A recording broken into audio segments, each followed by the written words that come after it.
Boa noite. O combate ao terrorismo vem ganhando força desde os atentados de 11 de setembro de 2001 nos Estados Unidos. De lá para cá, novos episódios aumentaram a mobilização internacional para a criação de mecanismos contra o terrorismo. Recentemente, Paris foi alvo de uma série de ataques coordenados cuja autoria foi reivindicada pelo grupo Estado Islâmico. Foram mais de 120 mortes e outras centenas de feridos em plena capital francesa.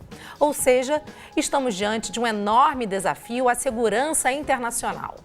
Aqui no Brasil, nunca fomos vítimas de ataques de grupos organizados, como a Al-Qaeda e Estado Islâmico, por exemplo.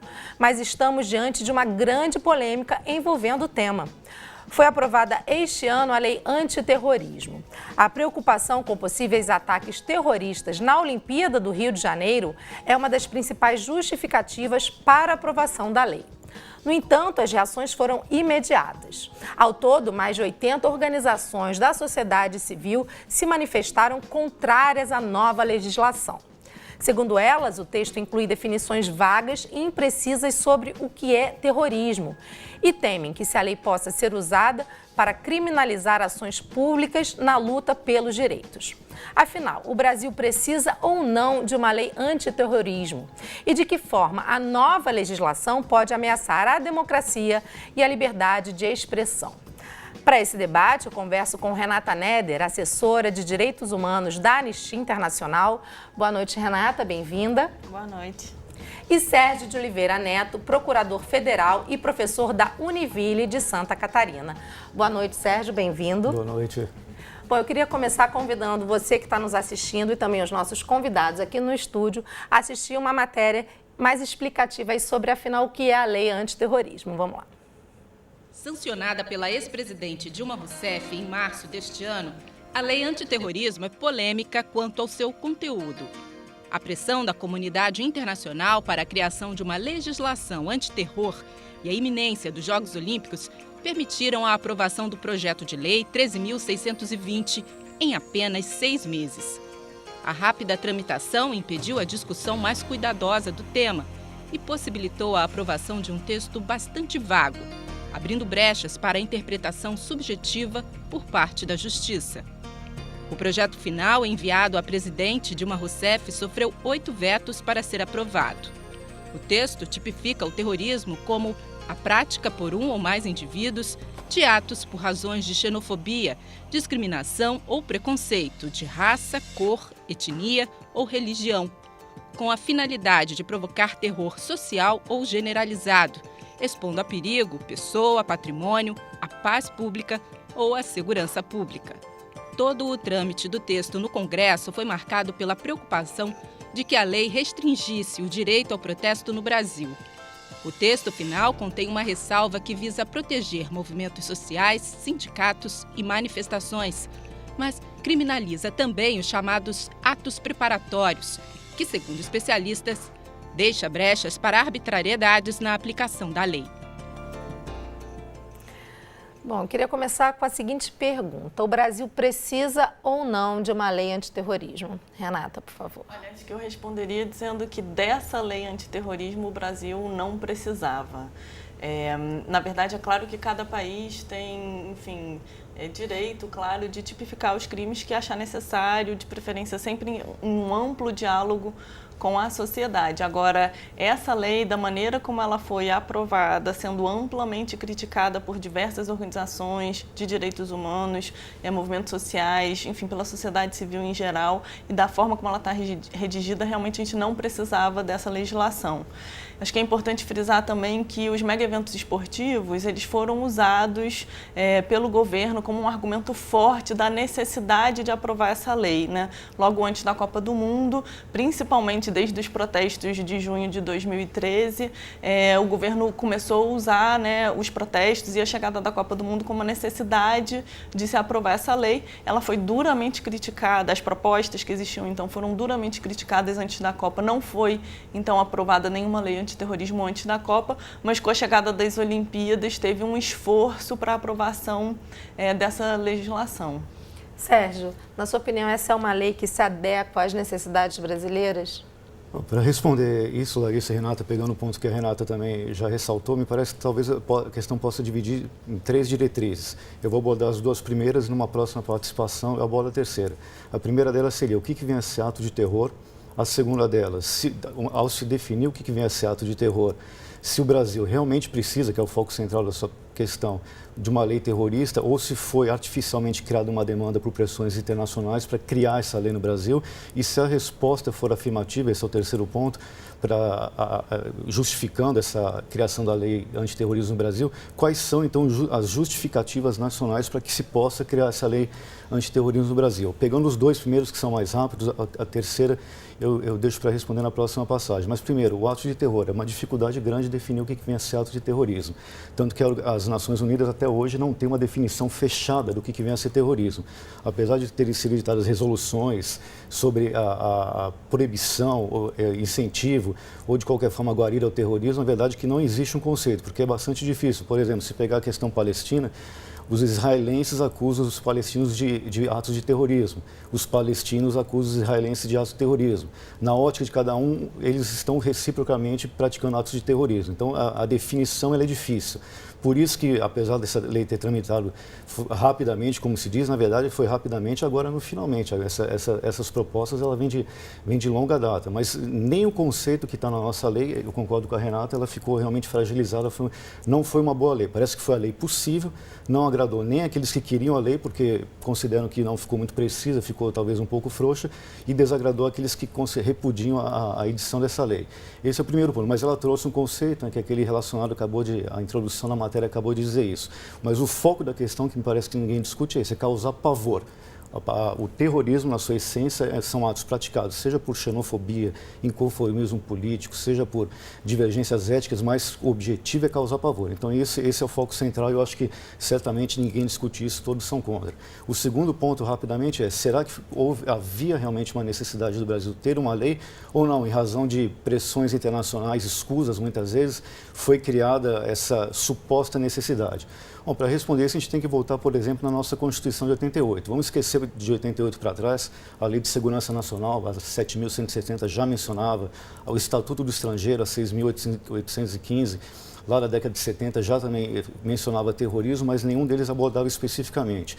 Veio a nossa Constituição de 88, a chamada Constituição Cidadã, e lá no introito, estabeleceu lá como princípios, como um dos seus fundamentos, um dos seus objetivos permanentes é o repúdio ao terrorismo. Está no artigo 4º da Constituição, inciso 7. Está lá que o Brasil se rege na órbita internacional pelos respeito à soberania, intervenção, não intervenção, resolução pacífica dos conflitos e existe lá, no inciso 7, dizendo lá, repúdio ao terrorismo. Não bastasse isso, como se ficasse simplesmente uma peça de perfumaria, ela volta no artigo 5º, que é um artigo nobre da Constituição, no inciso 43, e manda, ela determina que o legislador ordinário crie uma legislação antiterror e equipara terrorismo, ela equipara a crimes hediondos.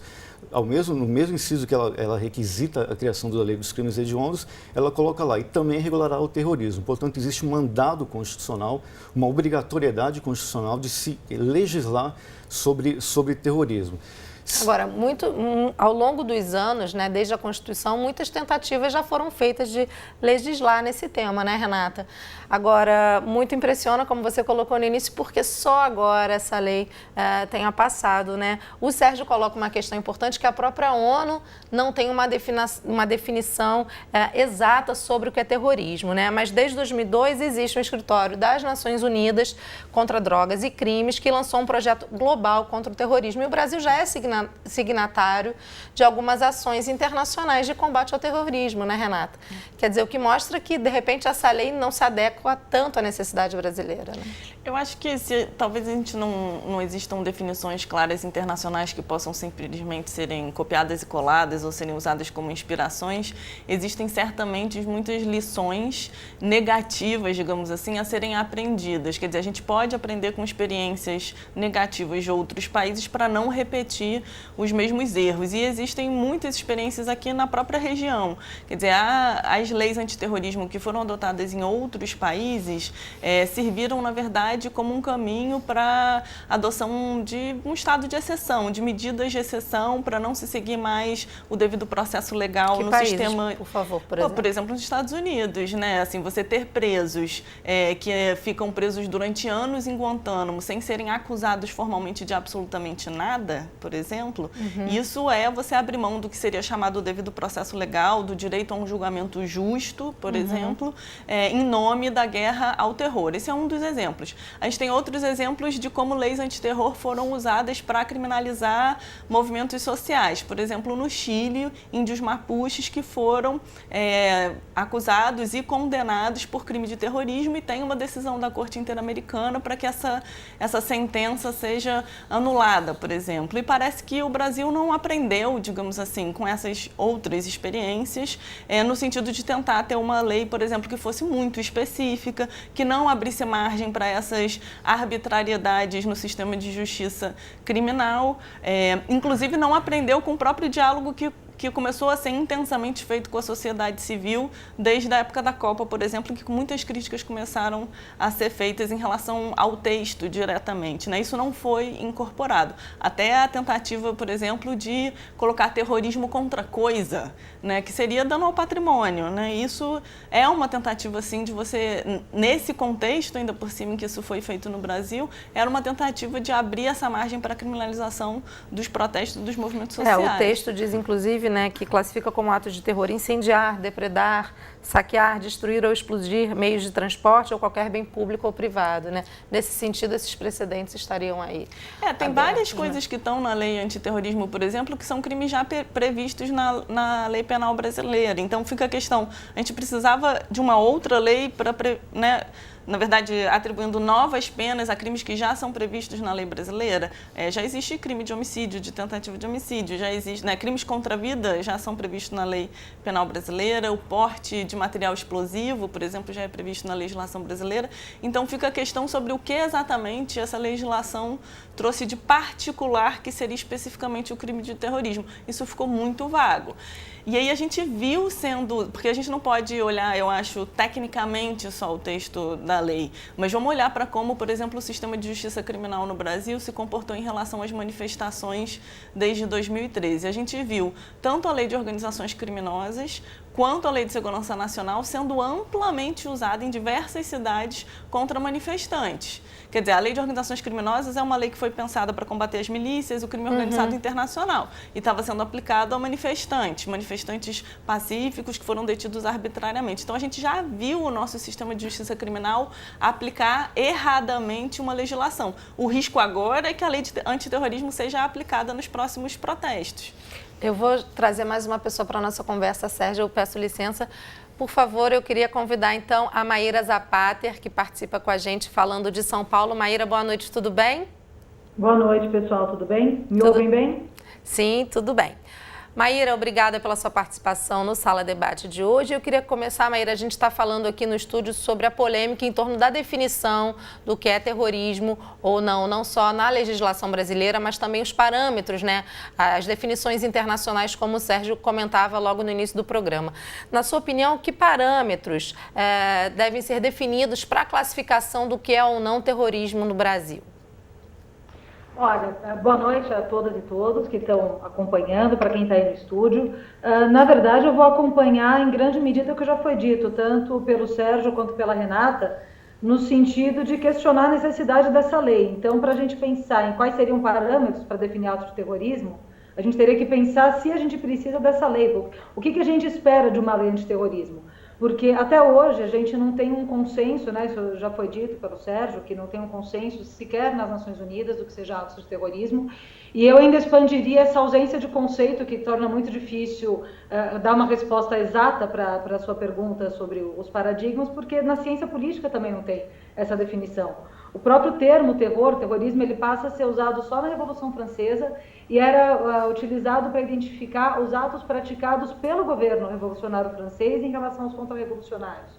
Então, são termos que eles vão sendo adaptados ao longo do tempo, em geral associados com esse uso de violência, com essa identidade política, mas como que a gente transporta isso que é do universo da discussão da ciência política, que é algo que se permite uma discussão mais ampla, para um tipo penal em que a gente tem que observar parâmetros de legalidade, taxatividade, definição do que seja essa conduta. Eu não acho que seja possível definir esses parâmetros e, acompanhando o que foi dito pelos colegas que estão em estúdio, não vejo necessidade de criar novos tipos penais quando a gente já tem na nossa lei penal definições que poderiam perfeitamente dar conta da prática desses atos. Eu vou trazer a nossa conversa para o estúdio, Maíra. Sérgio, na sua opinião, de que forma a lei antiterrorismo, né, nos seus moldes atuais, ela abre precedentes aí para o excesso do sistema judiciário, por exemplo? A lei é um simbolismo, como a Renata muito bem falou e a outra professora também falou, é um perigo. Sempre existe o risco de haver a ocorrência de abusos. Isso é muito sério. Isso é sério, tem que realmente ficar um monitoramento constante para não haver esse tipo de abuso. Superada essa questão de que eventualmente pode ser abuso, que quem vai julgar vai ser um juiz, então vai ser um sistema, não vai ser uma autoridade monocrática que vai julgar, vão ter órgãos acusadores, tribunais para revisar a legislação. Como que essa legislação entra? Bom, volta àquela necessidade. É realmente necessária uma legislação antiterror no Brasil? Isso envolve várias questões também. Bom, temos a lei agora, não é a melhor, realmente fere os princípios do direito penal, deve ser um tipo fechado, ele não é um tipo fechado, ele é aberto, como a Renata bem falou, ele dá margens para interpretação, mas nós temos a lei. Em que ela vem ajudar ou talvez ajudar? É um simbolismo, né? Sociedade nenhuma pode querer se regulamentar por uma lei específica. Ela não é a lei que vai simplesmente inibir eventuais práticas terroristas, mas é um simbolismo. E junto com o simbolismo vem uma carga repressiva maior do Estado, isso é verdade. Porque como ela é equiparada a crimes hediondos, por exemplo, são vedados alguns benefícios, como anistia, a graça, o indulto, os crimes são inafiançáveis, o regime de cumprimento da pena para conseguir a progressão são maiores, os prazos, ela vem como um simbolismo. Eu volto à questão, é necessário ou não essa legislação, já que nós temos a legislação? Isso envolve várias questões, por exemplo, muito rapidamente, analisando primeiro a questão sobre dois enfoques, o Brasil sendo como palco de práticas terroristas ou como alvo de práticas terroristas. Palco significa terroristas, células terroristas não querendo atingir o Brasil, mas se valendo das eventuais facilidades, permeabilidade no nosso sistema de segurança, aproveitarem essas eventuais fragilidades para atacarem alvos de interesse deles, mas não brasileiros, como por exemplo nas Olimpíadas. Seria o caso das Olimpíadas. Há um perigo iminente, na sua opinião, para isso? Não sou eu que digo isso. Inclusive, as forças de segurança agora estão desenvolvendo o que chama EPAT, Estágio de Percepção de Ameaça Terrorista, porque o risco é seríssimo. Uhum. E brasileiro, não sou eu que digo isso, isso está na Estratégia Nacional de Defesa Brasileira. Desde 2008, que está lá consta, ela foi revisada em 2012, ela está sendo revisada agora em 2016, ela consta lá expressamente que a sociedade brasileira, até um lado bom nosso, nós não nos preocupamos com isso, é até um lado bom, porque nós acreditamos que isso não vai acontecer, mas pode acontecer. Então, como palco, eu acho difícil alguém duvidar da possibilidade que possa haver práticas terroristas no Brasil. Acho difícil alguém acreditar.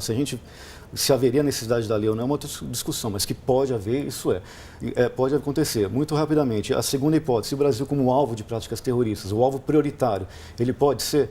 Bom, aí envolve também uma série de conceitos. Eu cito alguns rapidamente. Por exemplo, por que alguém teria interesse de atacar o Brasil ser alvo de práticas terroristas?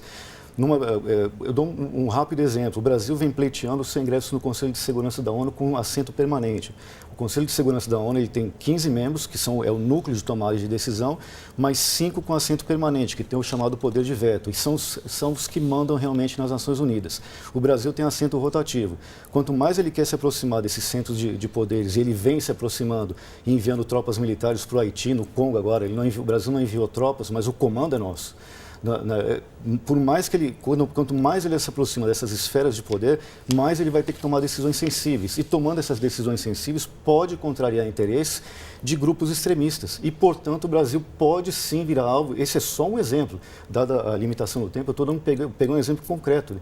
Esse é um exemplo do porquê que o Brasil, por exemplo, deveria se precaver. Nesse sentido, Renata, não é então importante que a gente tenha uma legislação, ou então, como você bem colocou no início do programa, não é essa legislação, mas uma outra legislação de combate ao terrorismo. Qual seria, então, o formato dessa legislação para casos como esse, por exemplo, de um perigo iminente de um ataque terrorista durante as Olimpíadas do Rio?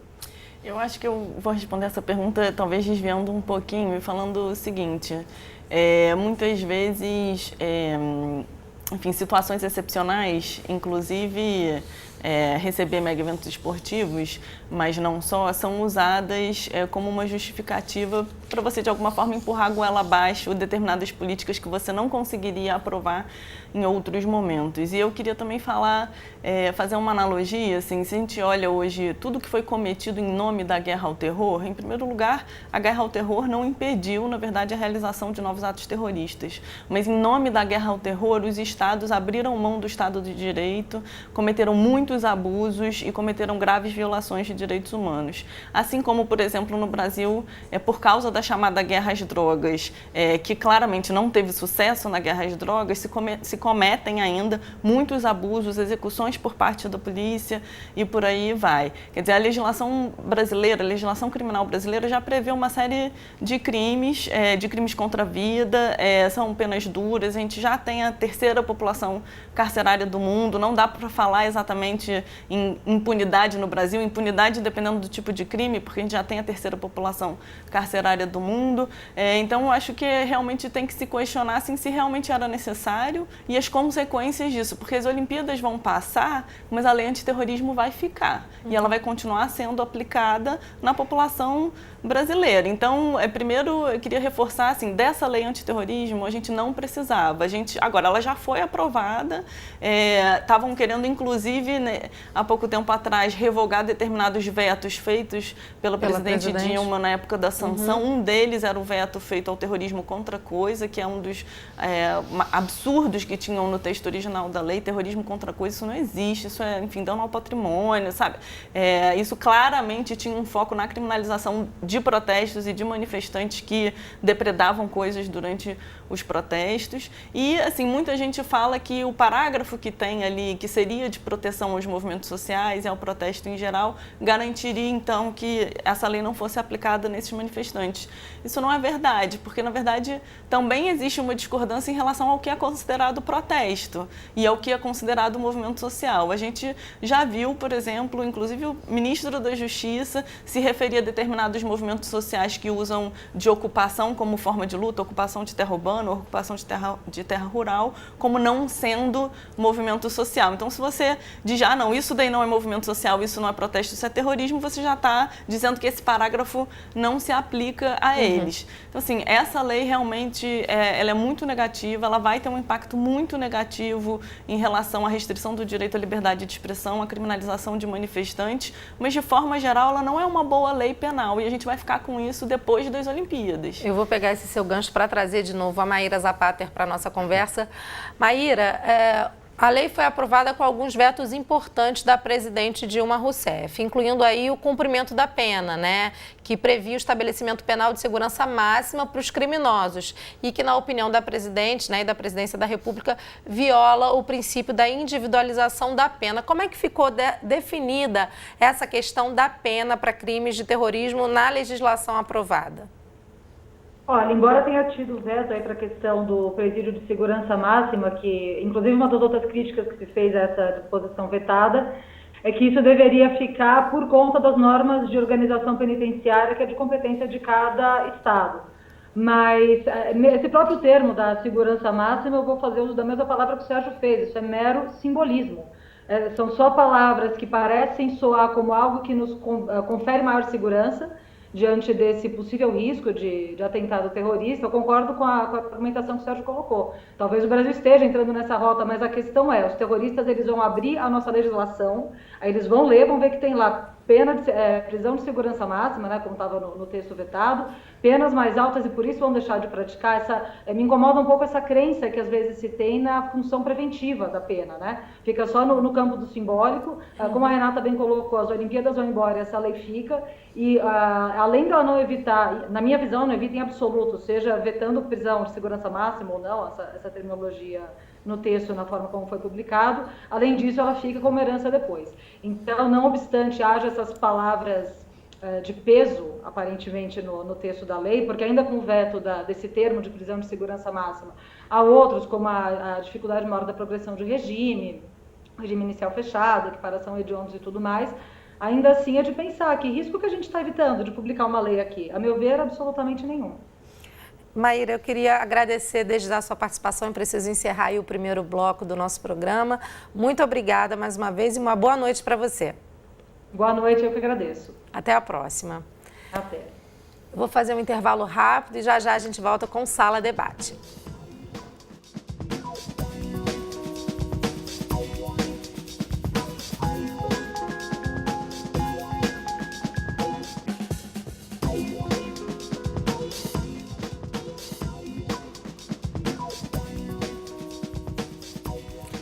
Olá, estamos de volta com o Sala Debate, falando sobre a lei antiterrorismo. Comigo aqui no estúdio a Renata Neder, que é assessora de Direitos Humanos da Anistia Internacional, e também Sérgio de Oliveira Neto, que é procurador federal e professor da Univille de Santa Catarina. Sérgio, a gente falava no primeiro bloco sobre a necessidade de uma legislação antiterrorismo, já que o Brasil já tem algumas legislações que cumpririam esse papel. Uma dessas legislações é a lei das organizações criminosas. Você chegou a falar rapidamente no primeiro bloco, então eu gostaria que você continuasse, por favor, a falar de que forma a lei das organizações criminosas, que é de 2013, já não cumpre o papel de combate ao terrorismo. Perfeito. A Lei 12.850, que é a Lei de Organizações Criminosas, ela traz basicamente métodos investigativos para organizações criminosas. Ela tipifica o crime de organização criminosa, porque o Brasil era signatário do Tratado da ONU também, Tratado de Palermo, mas o Supremo Tribunal Federal não aceitou como uma definição válida e daí criaram. Então, o tipo penal específico mesmo tem de organização criminosa algumas formas ali associadas, né? E traz também métodos de investigação, como delação premiada, interceptações telefônicas. Basicamente, não me parece que ela atende exatamente esses propósitos, até porque, mas isso também são linhas de pensamento. Por exemplo, não me parece adequado, por exemplo, responsabilizar alguém, é diferente, vamos colocar a questão de outra maneira, é diferente responsabilizar alguém por incendiar um ônibus, por exemplo, num protesto, que eventualmente as pessoas se exaltaram e ali, no momento, acabaram incendiando o ônibus, que já tem tipificado lá no 250 do Código Penal. Me parece bastante diferente tipificar essa pessoa que já teria o Código Penal, tem que ser responsabilizado, as liberdades democráticas não avançam nesse ponto, acho que todo mundo tem esse consenso, daria perfeitamente. Outra situação me parece bem diferente, como, por exemplo, a conduta de atear fogo sistematicamente por algumas organizações criminosas como forma de protesto. Para esses tipos de organizações criminosas, tudo bem, você tem a Lei 12.850, você podia também alcançar com o crime de organização criminosa. Mas e daí, capitula o quê? Simplesmente com incêndio? Me parece que são coisas bastante diferentes. Um incêndio, é diferente de um carro-bomba, por exemplo. Um incêndio, me parece que são bastante diferentes. A lei vai resolver o problema? Não. Acho que não, a questão é mais um simbolismo e mecanismo de pressão para eventualmente deixar pessoas que eventualmente se engajem nessas condutas mais sujeitas à repressão penal, porque ela fica submetida também às mesmas restrições dos crimes hediondos. Rapidamente, para entender, por que essa lei? A lei não vai resolver, a lei, como a Renata bem falou, ela tem uma série de falhas. O artigo 12, por exemplo, ela dá poderes de investigação para os juízes. Na Lei 9.034, o Supremo Tribunal Federal já tinha derrubado isso, ela voltou especificando lá que o juiz tem poderes de ofício, quer dizer, sem requisição nenhuma de determinar bloqueios de bem. Não é uma lei boa. Agora, o que está por trás disso? Numa das linhas de pensamento, eu não estou querendo dizer que essa é a melhor, mas uma delas. Ela passa por vários... A questão a Renata bem colocou, esses grandes eventos vão embora e a lei fica. Para trazer esses grandes eventos para o Brasil se comprometeu lá fora a criar essa lei. Ou seja, veio uma pressão internacional? Veio. Eu também não sei se é um problema maior de ter uma pressão internacional. Por exemplo, nós pressionamos os nossos vizinhos aqui para eles que combatam lá a produção de cocaína e maconha, por exemplo. Eu não vou entrar na questão se deve ser liberado ou não. Qual o problema de nós pressionar? Não adianta nós queremos combater o tráfico aqui, que é uma outra discussão, eu não quero trazer, só para fazer um comparativo. Nós fazemos pressão. Então, você quer levar as Olimpíadas a Rio mais 20, quer trazer a Copa, então você regulariza o sistema. Agora, na verdade, seria uma recomendação que a gente tivesse uma lei antiterrorismo, né? Não é uma obrigação.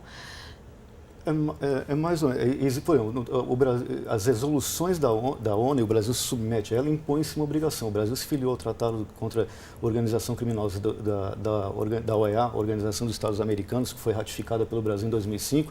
Ele se obriga também a colocar.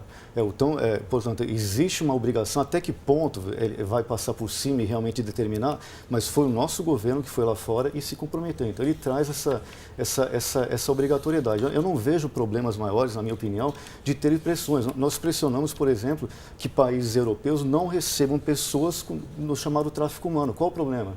Nós pressionamos. O tráfico internacional de pessoas é uma questão seríssima. Nós pressionamos Itália e outros países falando, vocês têm que tomar providências.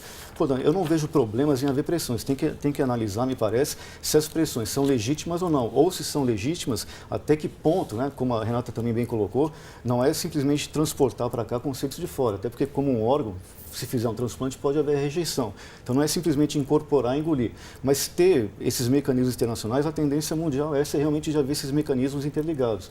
Portanto, havia a necessidade dessa lei. Bom, pode-se, eu não sei se estou me estendendo também, Larissa.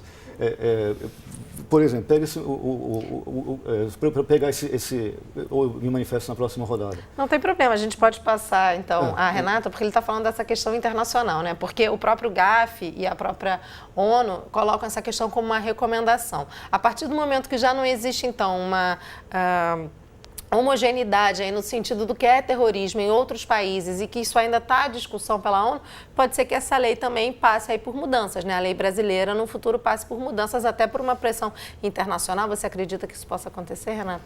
Olha, eu espero que a gente consiga fazer com que essa lei seja modificada, porque a forma com que ela foi aprovada, ela vai ter impactos negativos, com certeza, em relação à liberdade de expressão e manifestação e pode ter consequências para a criminalização de manifestantes. Isso para dizer o mínimo. Então, eu espero sim que ela passe por modificações. Agora, eu queria voltar no ponto dos mega-eventos esportivos, né? Eu acho assim, foi usado narrativamente como um argumento pelas autoridades brasileiras que por causa dos mega-eventos precisamos de uma lei antiterrorismo.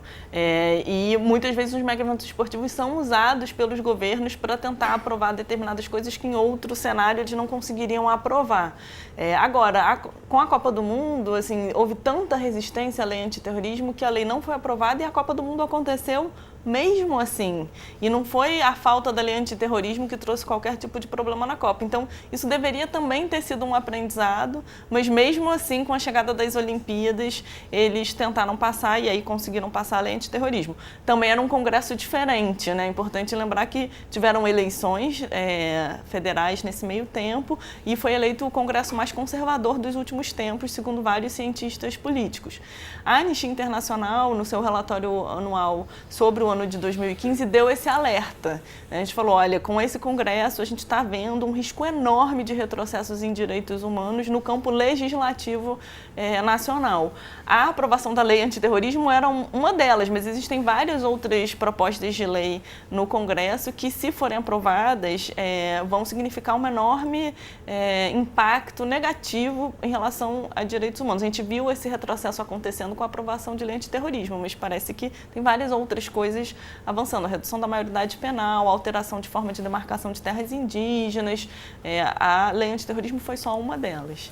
Eu vou trazer, então, pegando aí a participação da Renata para o programa, eu quero convidar a Jéssica Carvalho Morris, que é diretora executiva da ONG Conectas.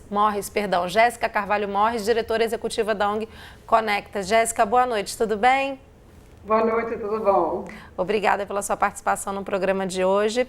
Jéssica, a Conectas tem se manifestado denunciando as falhas, né, da lei antiterrorismo, incluindo aí a falta da participação popular, da sociedade civil nas discussões sobre essa legislação.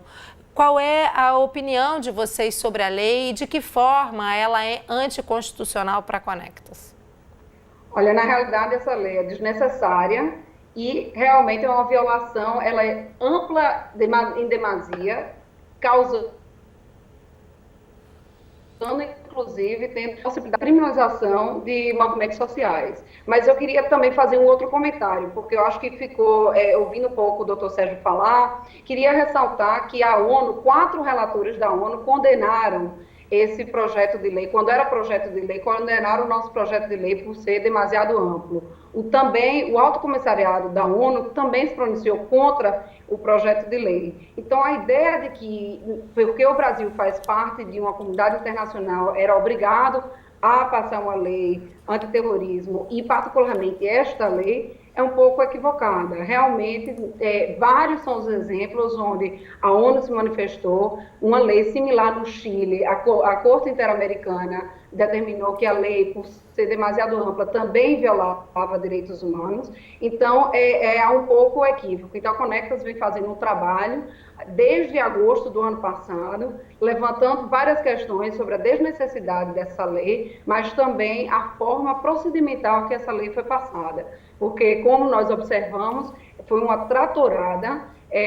O Executivo apresenta essa lei como um caráter de urgência, então limita a participação da sociedade civil numa discussão tão importante como essa, e o resultado é que temos agora uma lei que realmente é demasiado ampla, que tem como consequência um caráter inibitório de quem quer se manifestar para exigir ampliação de direitos, quer se manifestar, muitas vezes, contrário ao governo. Então, o resultado dessa lei é realmente inibir a liberdade de expressão. Quer dizer, a urgência, então, com a qual a lei foi aprovada, também é um ponto crítico de discussão. É um ponto crítico de discussão. E um dos exemplos, por exemplo, que já foi mencionado, o GAFI, né, que é esse Grupo de Ação Financeira Internacional, ele realmente fez uma recomendação para que o Brasil passasse uma lei com relação ao financiamento de organizações terroristas. Então, o resultado foi essa lei. Agora, se usa isso como argumento para argumentar a favor dessa urgência, mas na realidade a gente pode até citar o exemplo da Indonésia, que a Indonésia, que também fazia parte desse grupo, o GAFI pediu que a Indonésia passasse uma lei com relação ao financiamento de organizações terroristas. A Indonésia, então, pede tempo para poder seguir o processo legislativo. O GAFI se pronuncia dizendo, olha, a gente vai colocar vocês na lista negra, mas reconhecendo a importância econômica da Indonésia para o continente asiático. Então, o GAFI permite que a Indonésia siga seu processo parlamentar. Então, e eventualmente passou uma lei antiterrorismo. Então, o que nós achávamos e que nós esperávamos do governo brasileiro, que o governo brasileiro tomasse a mesma posição da Indonésia, e pelo menos, mesmo essa lei sendo desnecessária, mas se fosse para ter a discussão, para que tivesse a discussão de uma forma que garantisse a participação da sociedade civil.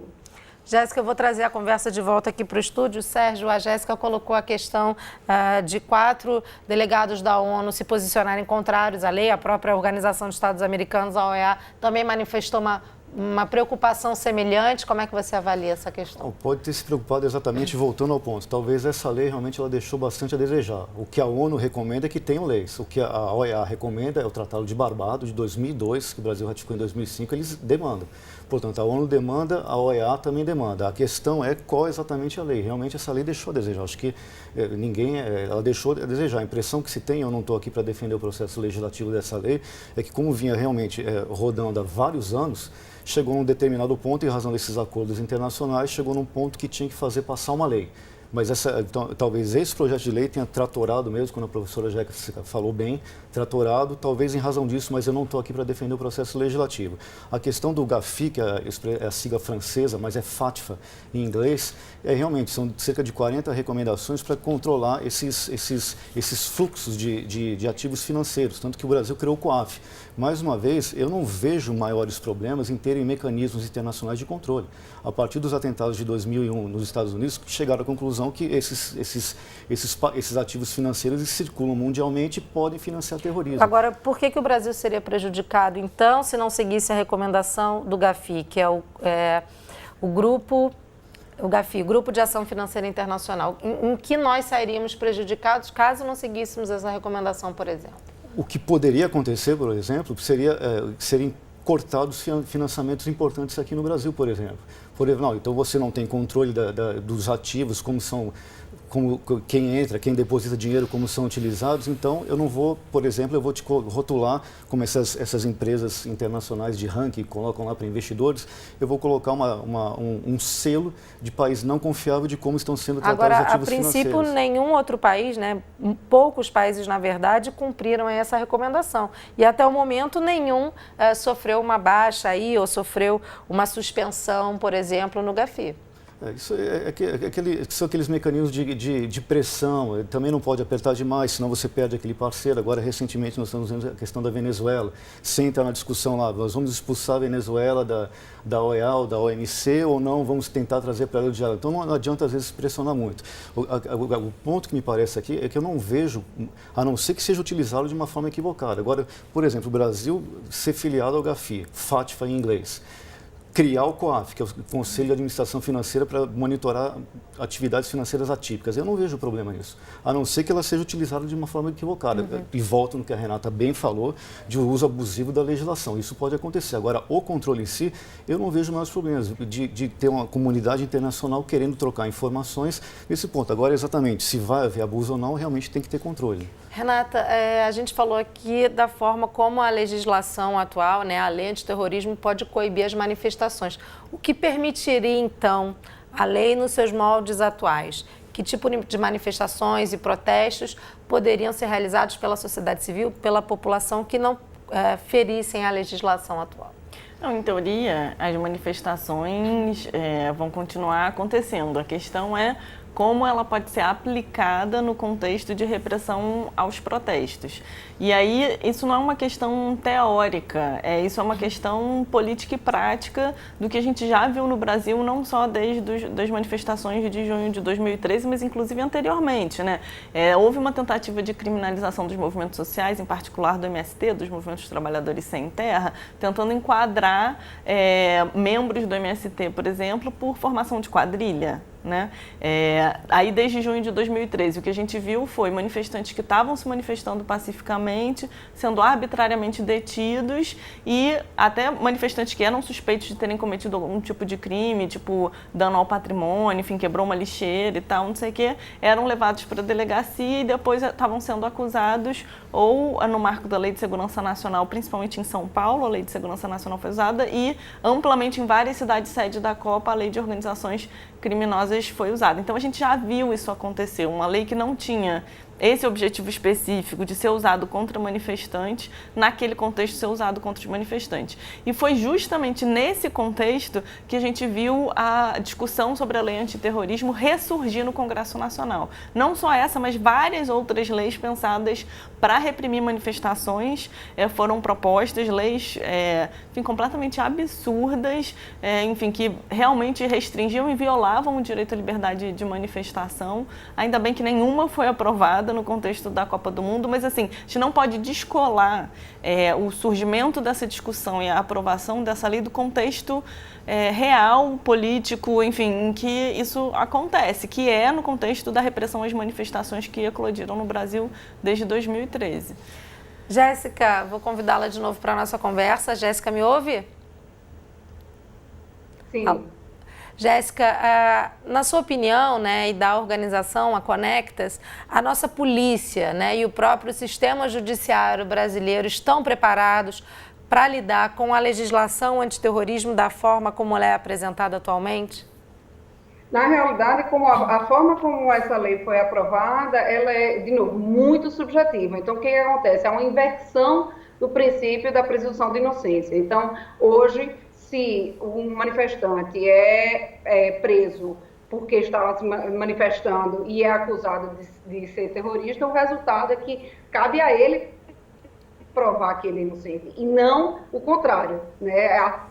Assegurar o princípio de inocência. Então, o que nós vemos é um poder muito subjetivo para os atores políticos, seja ele o juiz, a polícia, se dá um poder muito amplo para lidar com essa questão.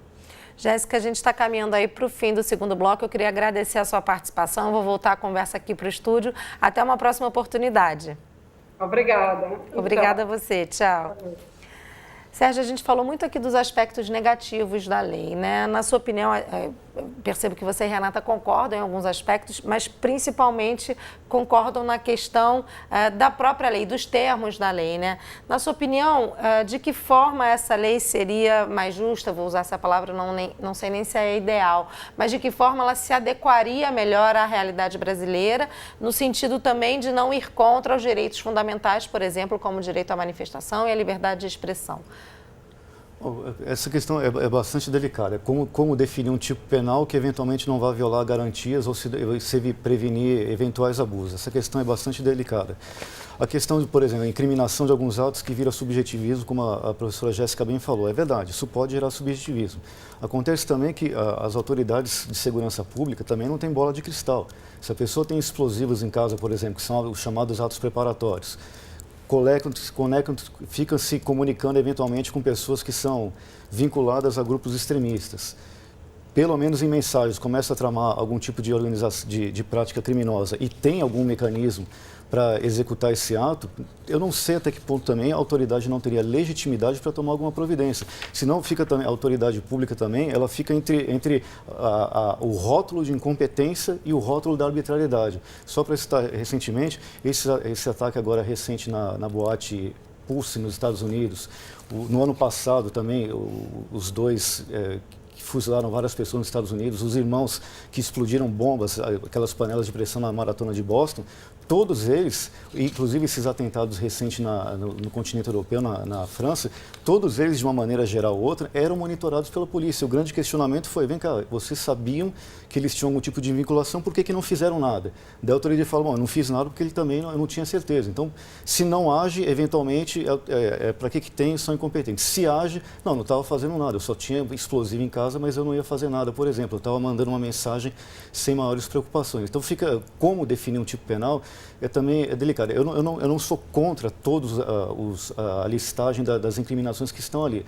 Me parece que, dada o absurdo das práticas terroristas, e aqui eu não estou colocando a questão de movimento social, que se sobrar tempo eu volto à questão, mas a questão do terrorismo em si, como por exemplo, a Al-Qaeda, em dezembro de 2014, colocou uma bomba numa escola de crianças dos militares do Paquistão. Mais de 100 crianças morreram. Mais de 100 crianças morreram. Não foi um erro, foi para causar pavor. Esse tipo de pessoa não merece uma repressão? Não, mas nós não temos no Brasil. Mas será que não temos? Será que não podemos ter? Se pegar lá atrás, são debates que vão se abrindo, né? São questões derivadas que vão se abrindo. Lá na Colômbia, lá atrás, as Farc revolucionárias, que muitos não rotulam como terroristas, elas começaram pequenas e foram surgindo. Hoje nós estamos num cenário, mais uma vez, isso é uma linha de pensamento. Não estou dizendo que é melhor nem pior, mas o que se chama de guerra de quarta geração. É uma linha de pensamento. Só para compreender, a primeira geração era aquela guerra de colunas, né? Lá nos tempos passados, lá todo mundo odeia o coluno, guerreando naquela forma ordenada. Com o passar do tempo, esse método se tornou tanto obsoleto como suicida, que chegou a parte da artilharia, segunda geração. Tanto que se aquele ditado, a artilharia conquista e a infantaria ocupa. Então mudou, chegou para a segunda geração. Na época da Segunda Guerra Mundial, com as incursões, as Blitzkrieg alemãs, chegou-se no que fala da terceira geração, que a surpresa era o fator essencial ali, ainda que desobedecessem ordens. Agora, a própria Alemanha não tem também uma legislação antiterrorismo. E só para finalizar aqui, o que nós estamos, isso é uma linha de pensamento, na quarta geração, no qual o Estado perde o monopólio do poder bélico e grupos individuais, células começam a surgir e podem praticar, dependendo da robustez que assumam, eles podem passar agora a ser os novos senhores da guerra. E fica difícil até saber com quem guerrear, por exemplo. Ele falou, no Brasil não pode acontecer, eu não estou falando que é para incriminar movimentos sociais, mas dependendo do grau do tipo de manifestação ou dos meios empregados na manifestação, isso eventualmente pode gerar células que podem ganhar uma tal magnitude que venha comprometer seriamente a segurança pública. Exemplo, PCC em São Paulo. Era algo que começou com protestos legítimos, dado caos que é o nosso sistema carcerário, foi crescendo, foi tomando magnitude tal que ganharam vida própria e ameaçam o próprio Estado. Eu não vejo, por exemplo, eu vejo a passeata, só para encerrar rapidamente, a passeata da maconha, sem entrar na discussão se deve ser liberado ou não. Eles manifestam pacificamente. Eu não sei por que alguns, por exemplo, têm que ir lá queimar ônibus, depredar, dar tiros em unidades policiais. Eu também não vejo esse motivo. Eu acho que daí passa o abuso. E daí, talvez, por mais que a lei tenha vedado, talvez, eu acho que não foi da maneira que foi vedada, não foi lá tão bem, porque se cruzou a linha do que é democraticamente aceito e passou a colocar fogo sistematicamente em ônibus, depredar, atingir policiais, por exemplo, me parece que já não são atos típicos de uma democracia. Não no Brasil. Uma democracia de um Estado despótico, sim. No Brasil, como nós temos rotatividade, eleições constantes, não me parece mais adequado. Renata, por favor. Olha, a Anistia Internacional lançou algumas ações urgentes que são um mecanismo de mobilização dos nossos membros no mundo todo contra essa lei antiterrorismo, desde as discussões que existiam na época da Copa. Quando a lei esse ano foi para a sanção da presidente Dilma, a gente lançou uma ação urgente pedindo o veto integral da lei. Então, se a gente pudesse reabrir essa discussão hoje, a discussão que a gente faria é que essa lei deveria ser revogada. Ela não traz um benefício para o Brasil, ela não tipifica novos crimes, o que tem ali, na verdade, já estão contemplados na lei penal brasileira e, pela forma como ela foi redigida, ela abre muito espaço para sua aplicação arbitrária, em particular para a criminalização de manifestantes do protesto social e dos movimentos sociais em geral. Então, se a gente pudesse reabrir essa discussão hoje, seria pela sua revogação. Acho que não ajuda a gente polarizar esse debate colocando, bom, então se você quer discutir mais a fundo o que seriam as inúmeras violações que estão sendo cometidas por vários países, violações de direitos humanos em nome da guerra ao terror, então você é contra o Estado, enfim, tomar medidas preventivas de combate ao terrorismo. Não ajuda se a gente polarizar o debate. É importante, direitos humanos não são negociáveis, né? Quer dizer, o combate ao crime, ele não é incompatível com a garantia de direitos, seja ele qual crime for. Então, a discussão de uma nova lei penal, assim como discussões a respeito de políticas públicas preventivas, porque não necessariamente a prevenção a um crime está no campo do legislativo, ele pode estar, na verdade, nas ações de políticas públicas. Então, políticas públicas preventivas no campo da segurança pública, em geral, não podem violar direitos humanos. Na verdade, eles têm que ser políticas de garantias de direitos e deveriam ser elaborados com a participação e a ampla discussão com a sociedade, que no caso da lei antiterrorismo não aconteceu. A gente está caminhando aí para o fim do programa. Sérgio, rapidamente eu queria suas considerações finais, então, sobre essa discussão. A gente falou aqui de parâmetros de definição do que seria ou não terrorismo no Brasil, falamos de exemplos internacionais, da própria pressão internacional para a aprovação dessa lei. Por favor, então, suas considerações finais rapidamente. Finalizando é isso, na linha que a Renata, a Jéssica e a outra professora comentaram, essa lei deixa realmente a desejar, não é a lei ideal. Eu ainda partilho do entendimento que resolver os problemas de uma lei dessa ela não resolverá, como assim nenhuma outra lei resolverá. A verdade também é que me parece que seria necessário sim, em razão dos compromissos que o Brasil assumiu, em razão das questões que o Brasil vem enfrentando e o prognóstico do Brasil para o futuro. Só para citar dois exemplos rapidamente, por exemplo, os recursos hídricos que nós temos no Brasil. Os especialistas dizem que as próximas guerras daqui, os próximos 50, 100 anos, vão ser pela água. Pode ser que haja atos de terrorismo, não sei, querendo internacionalizar nossas águas. As plataformas de petróleo do pré-sal, por exemplo, pode ser que haja atos de terrorismo, por exemplo, para inviabilizar a produção de petróleo. Se há uma política nacional de explorar o petróleo, ainda que tenha sido assumida como meta a descarbonização do mundo, mas se nós temos, nós vamos ter que explorar. A energia nuclear, nós somos o 6º país no mundo, o único que consegue ter jazidas de urânio e produzir urânio, lá em Resende, aqui em Resende. Pode ser países que tenham, ou outros extremistas que não têm interesse que o Brasil tenha esse tipo de tecnologia, especialmente porque ele está ingressando no Conselho de Segurança da ONU. Nem se diga que isso não pode acontecer, basta pegar exemplos, Irã, que teve vários cientistas deles mortos em razão do programa nuclear, a revelia da ONU, ou atentados contra a Síria, por exemplo, da usina que ela vinha sendo construída clandestinamente, e a Coreia do Norte. Então, as possibilidades existem. Então, para finalizar, a lei realmente deixa a desejar, podia ser uma lei muito melhor. Me parece que, mesmo não resolvendo o problema, me parece que seria bom ter uma lei um pouco melhor elaborada para tratar desse tipo de questão.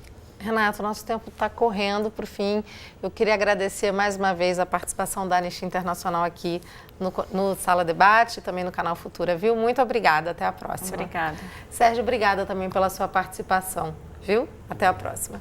A você de casa, obrigada pela companhia. Para rever esse e outros episódios do programa, você acessa futura.org.br/Sala Debate. A gente se vê na próxima terça-feira, às 9 da noite. Até lá!